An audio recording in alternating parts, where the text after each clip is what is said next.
Hi, welcome to your checkup. We are the patient education podcast where we bring conversations from the doctor's office to your ears. On this podcast, we try to bring medicine closer to its patients. I'm Ed Dulesky, a family medicine doctor in the Philadelphia area. And I'm Nicole Rufo. I'm a nurse. And we are so excited you were able to join us here again today.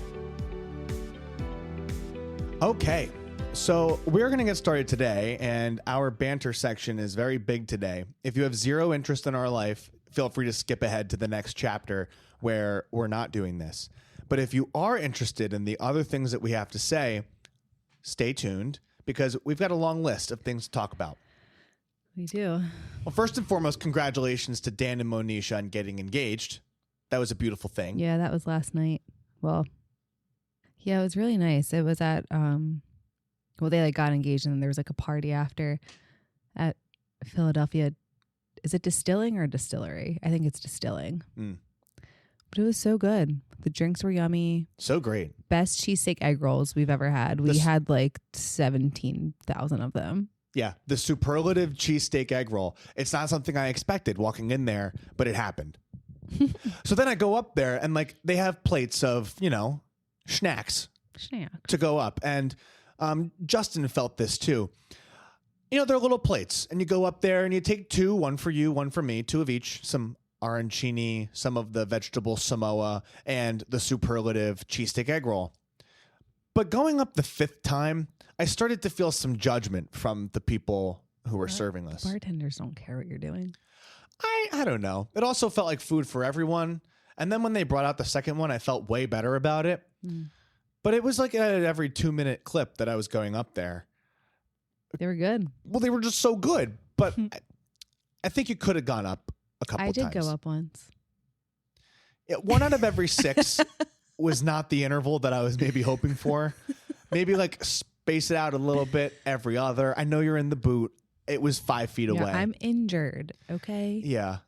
I need you to go hunt and gather my cheesesteak egg rolls for me.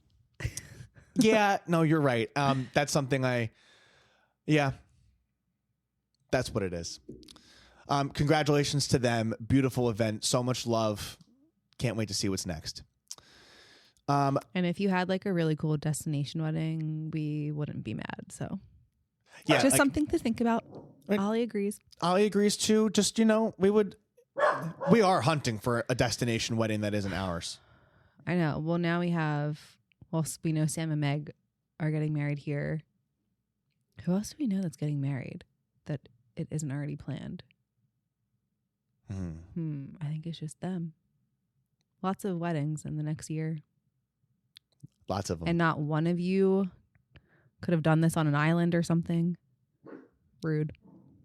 Ollie also is... Certainly wasn't going to be us. I can't be bothered to do that. No, it's far too much planning. I know. That's why I just want to be invited to a destination wedding. I don't want to plan one. Totally. There's another story that I want to tell. What story? Well, so we're cuddling up. We're getting ready to go to bed. We're resting. Oh, my God. And okay. Go ahead. Well, the night before, we were watching TV in bed or something. So naturally, we both didn't sleep.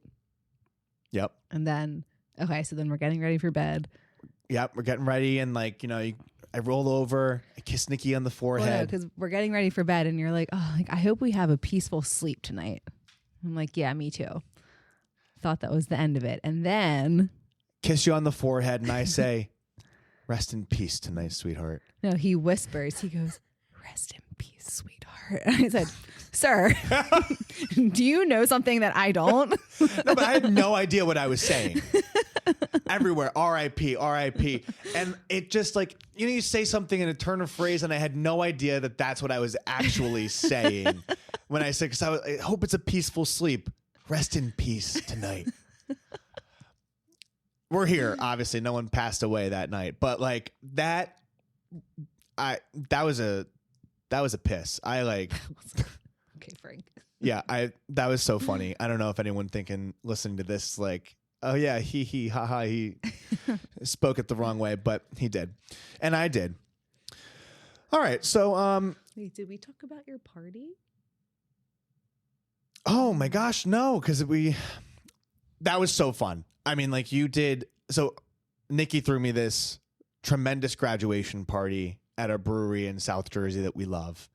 And we'll give them credit. It was Tonewood. It was beautiful. They have a new location, well, relatively new of the last couple years compared to their older one in Oakland, this one in Barrington. And it was absolutely delicious. It was so thoughtful. You had like decorations. People wrote notes. They brought gifts. I felt so much love because residency is over. Thank God. And by the time We this made comes it. out, it's the last day and it's over. It's board certified now. I guess I had to wait until the very last day to get the certification. But this party was so fun. I feel so grateful and so blessed that you put that together. And thank you. You're welcome.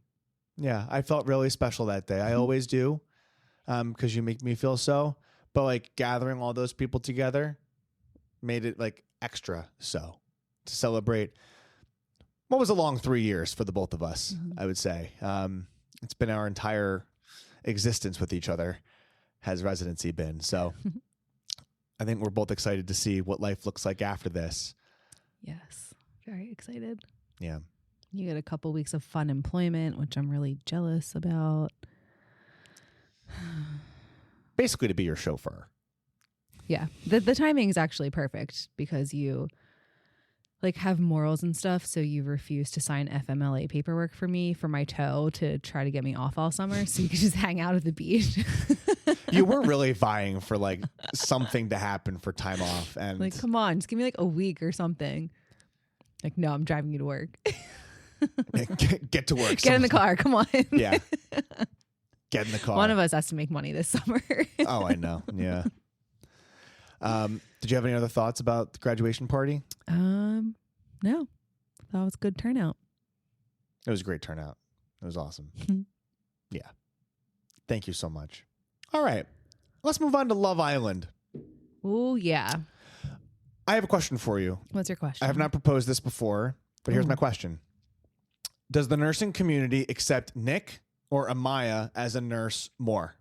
As a nurse? Oh, that's a hard question. Because Nick is definitely like the cool nurse that everyone loves and like you can do no wrong and like you're great, but you're also annoying, you know? Okay. And then, oh, what? What do you think? And then it's like he also like may or may not be like great or really bad at his job. It could go either way with that type, you know? Yep. I think often they're pretty good at their job, but you know, just a stereotype, that. And Amaya, that little lunatic who we love. It wasn't always that way. I feel like she's probably like low key good at her job. And I feel like I could see her being a good advocate for her patients. Totally. You know? Yeah. When she the first what is it called? Recoupling? Yeah, the first like recoupling when they had to vote someone off. Yeah. And she's like, we don't want to do that. You know, she's very passionate. She does have a lot of passion. Yeah. Yeah. Totally. Like, I feel like I might feel safe with her taking care of me. It sounds like your answer is Amaya. It might be Amaya. Thank you. That's all I needed to hear. Do you have any other feelings or thoughts about Love Island? I want to start watching Love Island UK. Chloe was talking about it yesterday. And it seems good. So maybe we can dip into that. But this one, I mean, like, why did Taylor pick that girl? I don't know. Well, I feel like maybe there's obviously stuff like edited that we don't see. Shake things up. Maybe he thought that Olandria would be there regardless. Yeah, maybe. Maybe he saw the trajectory, like he saw that things were headed in a faster, positive way. You know what I saw online? Tell me. Like on TikTok, that people think, so in the last recoupling, you had to like write down who you wanted to be coupled up with, and if you both wrote the same name, or like if you both wrote each other, and then like you were coupled up, and if the other person didn't, then you're single and vulnerable. Whatever. Single and vulnerable to So leave the island. Ace wrote Shelly's name. It was like in one of the corners, and because he was between two girls too. Yeah. I forgot who the other girl was. So Ace was between two girls. I guess like the two girls came up. So people think that because you had to like pull your whiteboard out of the thing. So people think that he had Shelly's name and then the other girl's name written in the two corners. And then when they saw like, I guess when he saw like Shelly wrote his name, then he like pulled it out and then like erased the other name. Like with his thumb of in the like other a subtle girl. way. Yeah. Like he was gonna erase whoever, like if only one of them wrote his name, he was just gonna erase the other girl. But then if they both did, then like he would pick Shelly. But he didn't know if Shelly was gonna pick him because he's a short king, and Shelly was coupled up with that basketball player who was like 6'8", which can be intimidating, I imagine, to a short king. Wow. So he's like, oh, like if she doesn't come up and say that she wrote my name, I'll erase her and then I'll have the other girl. So that's the theory online. Wow. This guy's an operator. Yeah. Really. That's something. Huh. Wow. That's clever is what that is, especially like gaming that system, like write down someone's name, write it teeny tiny in the corner, you take it out and you're like, oops. Yeah. Wipe my thumb over the corner, got rid of something. But what if he like accidentally got rid of the wrong person's name? Well, then you're stuck with the wrong girl. That would have been dramatic. And then that's what you get for trying to game the system. Yeah. Yeah, it's so it's coming on again. It was on last night by the time this episode comes out. And we probably won't have made it the whole time.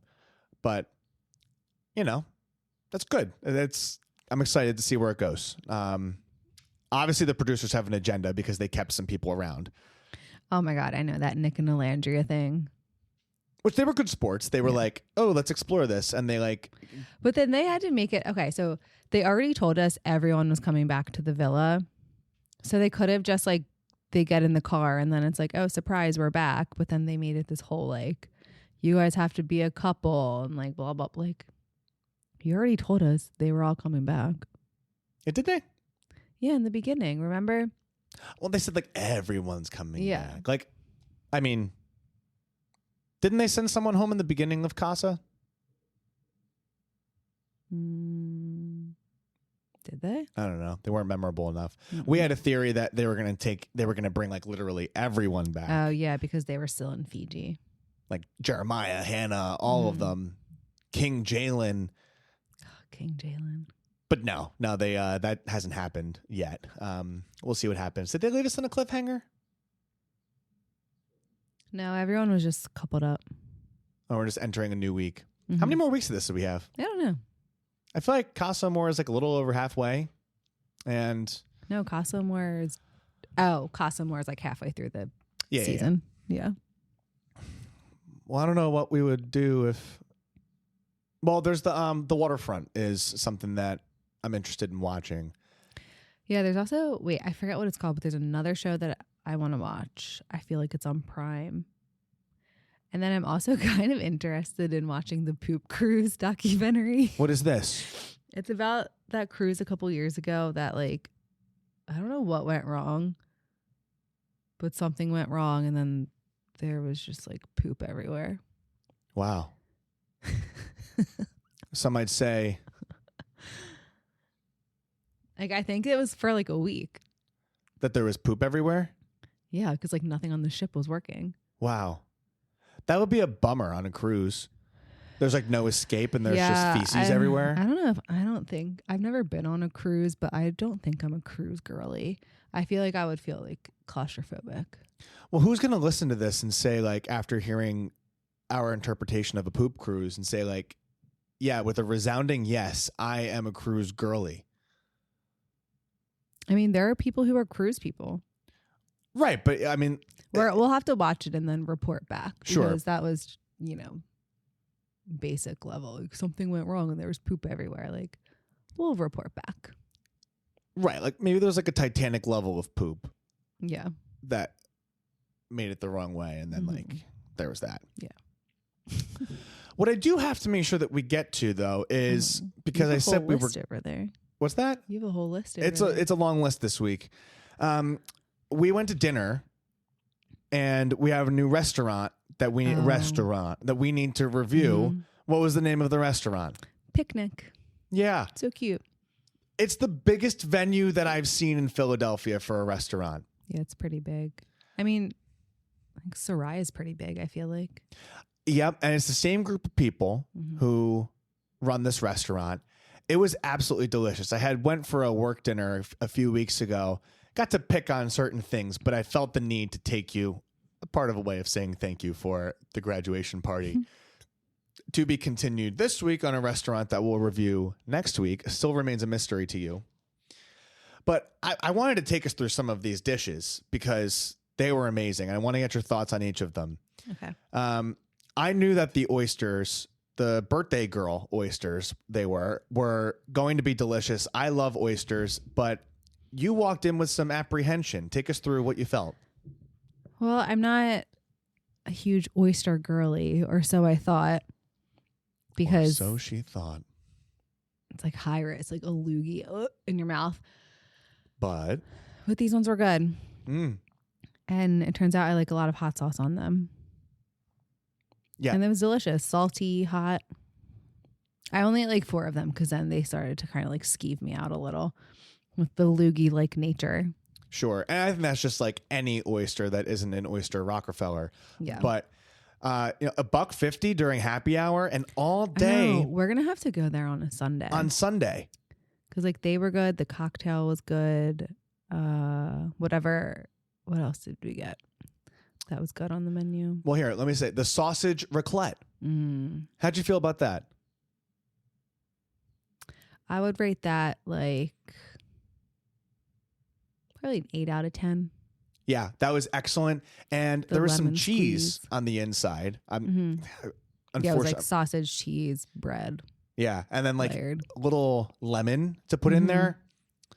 I'll say it again. I said it then. It really opens it up and just like adds so many dimensions of flavor to add a little bit of lemon in there. That was delicious. So I loved that. That was a small plate. Surprise of the night for me, we kind of knew you'd like this. Maybe you can take us through a little detail, is the watermelon salad. Oh, that was so good. I think we should make that at the beach when we're there for 4th of July because you have the basil and the mint. That was a 10 out of 10 for me. It was watermelon, like very ripe watermelon. Very ripe. Goat cheese. I've seen this sort of thing made with feta before, never goat cheese, but I love goat cheese. Like you could put goat cheese on my shoe and I'll eat it. So the watermelon, goat cheese, mint and basil, like chopped up, and then maybe some olive oil. Yeah, I mean, it was maybe a little like sprinkle of salt. It was so delicious. You picked it, and I was like, really? This is what we're going to do here? So good. I ate my words. That was delicious. I loved it. Something else that came in the early parts was one of the most delicious chicken sandwich bites. Oh, yeah. I want to go back there for that sandwich. For the whole sandwich. So there was a little bite version during happy hour. You know, I didn't realize that, like, when you buy the one of them. Only one. I know. I thought it was 2 because the couple next to us, like it came on 1 plate and there were 2. So we were like, oh, great. It comes with 2 sliders. Right. No, we were wrong. One. So okay. Yeah, that's okay. We'll have to go back. We cut it in half and enjoyed pieces each. Delicious. I mean, it was like so many times better than like a Chick-fil-A sandwich, but it reminded me of that. It was so tender, fell apart in your mouth. It was delicious. The French fries.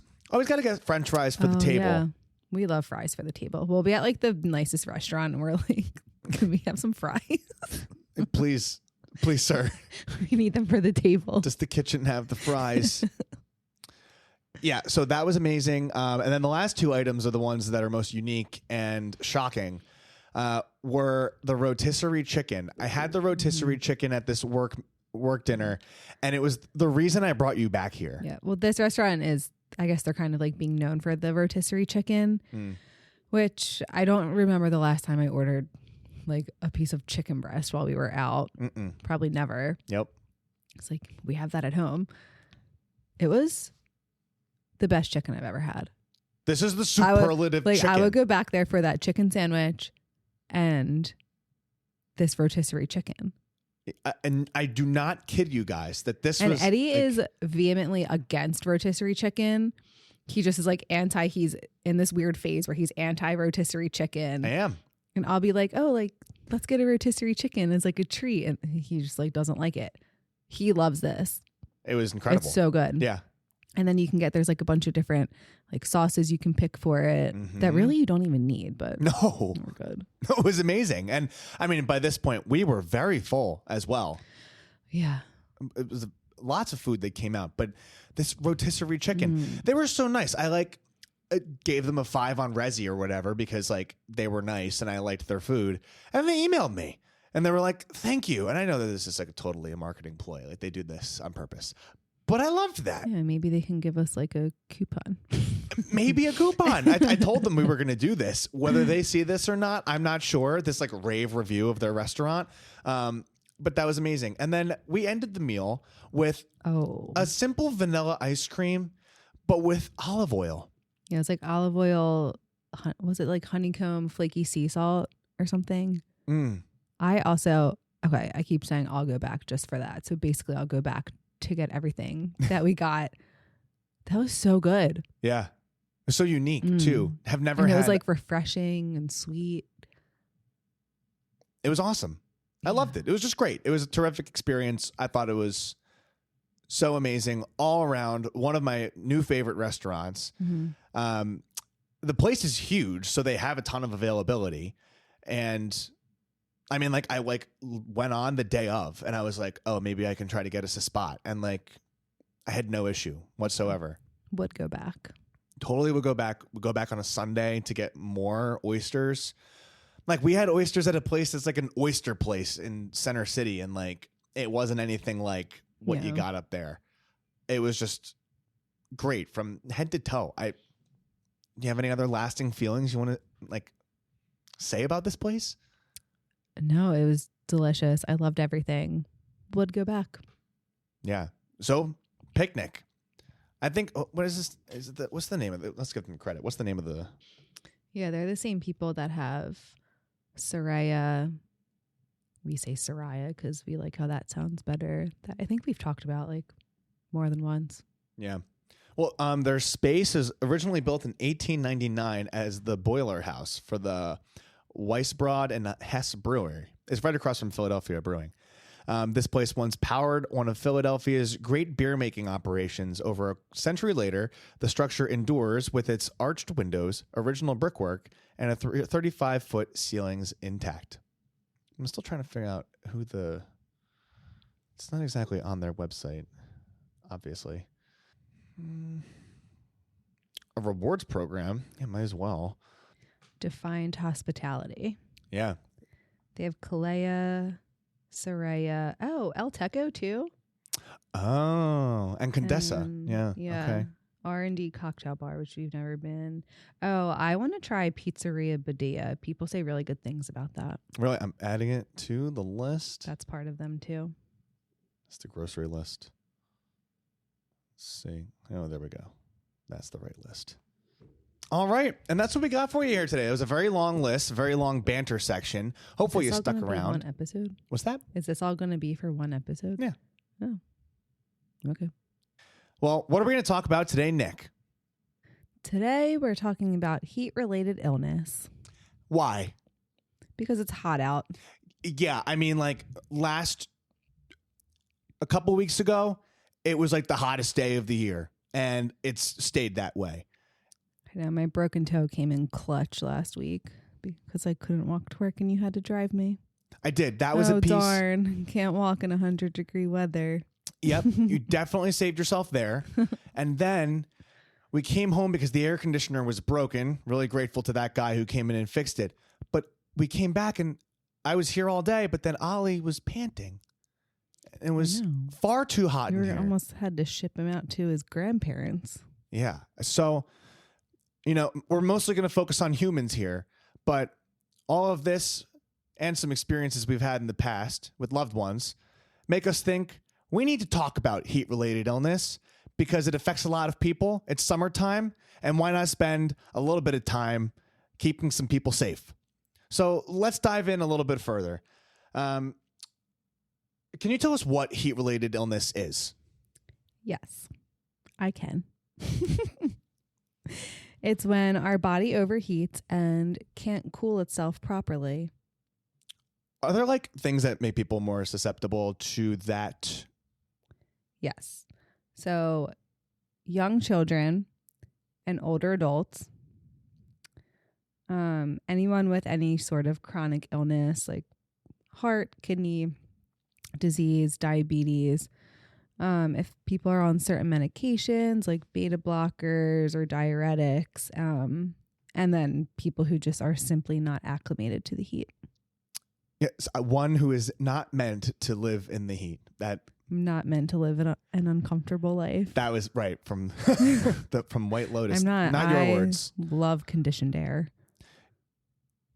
You do. A quick aside here was our trip to Jamaica in January, and it was very hot in Jamaica in January, and the conditioned air was not prepared in the room when we got there. And it was like the final test before we decided to get engaged. And it was like, you got upset. Rightfully so. Yeah, I got upset because the thermostat thing was in like 17 different languages. So I'm sure like me messing with it didn't help because I didn't know what I was pressing. Sure. So we told them that it wasn't working when we got there. And they're like, yeah, we'll send someone up. And we're like, cool. We go about our day, come back. It's still not working. No one came up. And then it's the next day. We're sleeping in this hot, humid room. And it's like 100 degrees out and 100% humidity. So yeah, I was annoyed. And I went down to the front to ask them to change our room because we're not paying thousands of dollars in this brand new resort for the air conditioning not to work. But Eddie was really trying to dodge that because he had the guy. We were getting engaged that night. I didn't know that. Nope. And he was like talking to the guy to like decorate the room and stuff. And he's like, no, we really can't leave this room. I was like, you don't understand. I was like, please don't do this. We have to stay here. I'm going to have to go back on WhatsApp and find this concierge man to like rearrange everything. Please don't do this. Anyway, that's just a little something about me is that I love conditioned air. And if you do love conditioned air and you aren't acclimated to the heat, that turns out to be a huge risk factor. For older adults, it seems like they have a tough time regulating their temperature. They're often on these medications more. And they also are more socially isolated, it turns out. And so they may be in an environment that's hot and not have anyone around to check in on them. So as you know, if you're listening to this and you think that like you're of a younger population or you're not in this situation, think of the loved ones or the neighbors in your life who are a little older than you and check in on them in these hot times just to make sure that they're okay and that they have conditioned air so that you might be able to. Why do they call it air conditioning? I don't know. Maybe we can get an HVAC guy on here What's and like conditioned explain it about it. So I'm not sure, but what I do know is that there are 6 types of heat illness, and I see an opportunity for us to go back and forth. Oh, do you? And just kind of highlight and define what each of these are. So why don't you lead us off? What do we have here first? Oh, we have a good old heat rash up first, and that's when our sweat glands are blocked, so everything's staying under your skin, and it's red and itchy. Not comfortable, not a comfortable condition. I've never personally had one, but me neither. Yeah, what can you do to? Well, there's a quick fix to keeping the skin cool and dry, which might be hard if it's 100 degrees outside. Reasonable, but great solution, conditioned air. So the second one is heat cramps. Turns out that you can get actual painful muscle spasms that are mainly localized in the leg and abdomen and most often happen after exertion or sweat loss. And the quick fix here is rest, fluids with salt, so some sports drinks, and maybe even some gentle stretching will be able to help. But really the prevention is an ounce of prevention is worth a pound of cure here. And if you just kind of avoid some of these activities, like going outside too much and working in the heat of the day, that's something to think about. What's next on our list here, Nick?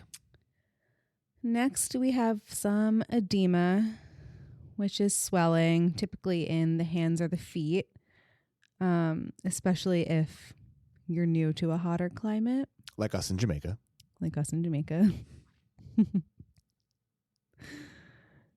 So to fix this, if your like feet or legs are swollen, you can lay down with your feet up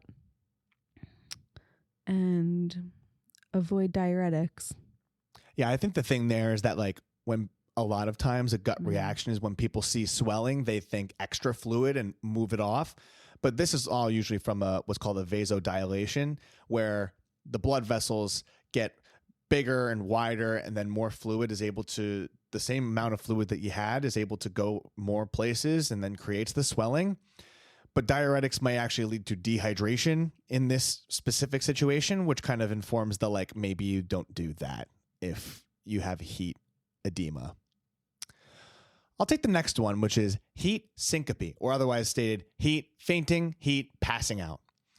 This is dizziness or fainting from standing in the heat. I'm thinking of all of the people when I grew up going to Great Adventure in Six Flags, Central New Jersey. The only claim to fame.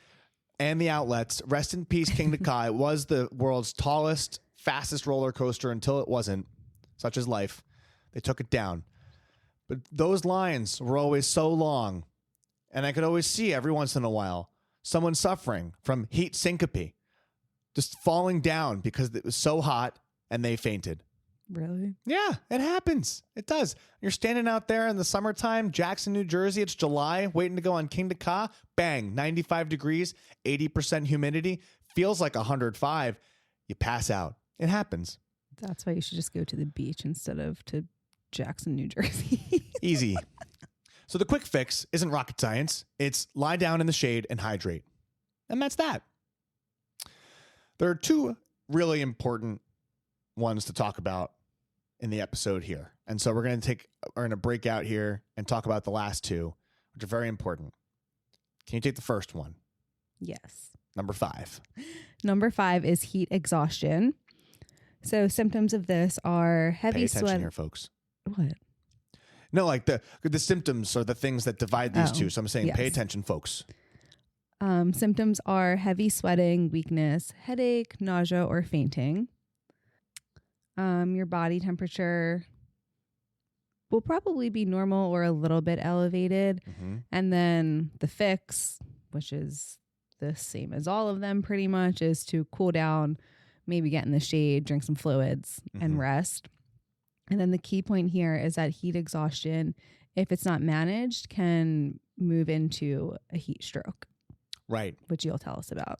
So this is the medical emergency. Heat stroke is very different, and it's something that needs immediate attention. And like we said, the symptoms are the thing to think about. One key symptom, confusion. Confusion is a key thing to look out for if you're thinking about someone suffering from heat-related illness, and you could be walking down the street. Look, like we live in Philly. We walk a lot of places, some of us not currently, but like we walk a lot of places. You're looking outside. It's hot. If you see someone who's confused, it's on the list of things that they could be going through. Well, here there's a laundry list of things that could be going on. Sure, but when it's hot, it adds to the list, and it's an additional thing to think about. On the more severe end, someone could be having seizures, can lose consciousness. And a key thing is that their core... So dramatic from the heat. Oh my God. I know, but their core body temperature can go above 104 degrees. For our overseas listeners, 40 degrees Celsius. Very hot. And this is the body's complete failure at temperature regulation. And so to say it out loud here, the central nervous system involvement, the confusion, the seizures, loss of consciousness, these are the key features. The management here, if you're a bystander and you're looking by and you're seeing things happen, it's different. It's not just go cool down. Eventually, sure. The answer is call 911. Yes, move that person to the shade. Honestly, remove clothes. Take that, read the situation as it is. Don't walk up to someone, take their clothes off and say, hey, Ed and Nicole from Your Checkup podcast told me to take off your clothes because you're hot. There's a lot of definitions of the word hot, both like literal and metaphorical. Metaphorical? Metaphorical is not a word. What are you saying? If someone were paying attention on my diatribe, you would know. Oh my God. Basically, don't take off someone's clothes without their consent. is what I'm saying. Certainly don't want to do that. We did not tell you to do that. We did not tell you to do that, but cold water, ice packs while waiting for the emergency services. Because if I didn't say it before, I did, but I'll say it again. A heat stroke is a medical emergency, which needs to go. I'm thinking of, this looks like this. Someone's working out in the yard. They're working at noon. They're working on building stairs. They're working on building a swing set. And they're a grizzled man and they're like, I can work in anything. I'm going to be out here. And then all of a sudden, things start to get a little fuzzy. Someone's watching them and they're not moving the right way. Or eventually they come inside and they're not themselves. This is something to think about. And then don't pass go. Don't collect $200. Thanks, Monopoly. Call 911. That's what I'm thinking about here. Have you seen anyone with heat stroke? Mm-mm. Well, I have. All right. And can we, I know we've talked about them before, but before we wrap up, let's just say them out loud. Can you give us the prevention tips to stay cool and stay safe in this squelching summer heat? Squelching. What a word. Yeah. Thank you. I'm a wordsmith. Oh, God. Yeah. Wait, what did you say yesterday, Justin and Chloe's? I was just like, I'm a wordsmith. Forget. This is what I do. No, but you said something. No, I forget. I don't know. Whatever. Prevention tips. Again, not rocket science. We're staying cool. You are taking breaks in the shade or some conditioned air. You're wearing loose, breathable clothing. We're hydrating before we feel thirsty. Ooh. And we're not hydrating with caffeine or alcohol because that will not hydrate you. There we go. Avoid outdoor exertion between or during the peak heat from 11 to 4, which is also, the peak tanning hours are also in there. So be mindful of that. Acclimating gradually to the hot weather and check on our vulnerable loved ones. It's too hot for little boys out there. It is too hot for little boys. And I just want to highlight some common missteps. Heat stroke does not always look like profuse sweating. It can very much not. Someone having a heat stroke can very much not be sweating. So don't be fooled by that. A common misstep is thinking only athletes or outdoor workers are at risk. But if someone's inside, we talked about this like vulnerable elderly person who's on a lot of medications, who's alone, that person is also at risk, and they're at risk for this to happen inside. Relying on thirst to tell you when to hydrate, like you said earlier, a common misstep being that you don't want to hydrate too late. You want to be proactively hydrating. And in children, assuming that they'll speak up if they feel hot. Children don't always communicate in the most linear way that makes sense to adults. Neither will your puppies. So I'm not... Ollie talks to us. He does, and he tells us he's panting. He tells us he's hot. But children may not jump to the fact and say, I'm hot. And if they do, it might be a little too far along. And so on today's episode, our quick recap is we just want you to know the symptoms and the different types of heat-related illness, all 6 of them. Make sure you hydrate, find your shade, and do all this stuff early, especially in these high-risk populations, and know when to get help, which is confusion or other central nervous system things. So thank you for coming back to another episode of Your Checkup. Hopefully you're able to learn something for yourself, a loved one, or a hot neighbor. Check us out on our website. Check out our Instagram. Find us on Threads, since we're most active. And most sincerely, follow the show so that you get updates about when our new episodes come out, and communicate with us. If you have ideas, you have questions you want us to answer, we would love to hear from you. We're trying to build a little community here. Most importantly, stay healthy, my friends. Until next time, I'm Ed Dulesky. I'm Nicole Rufo. Thank you and goodbye. Bye.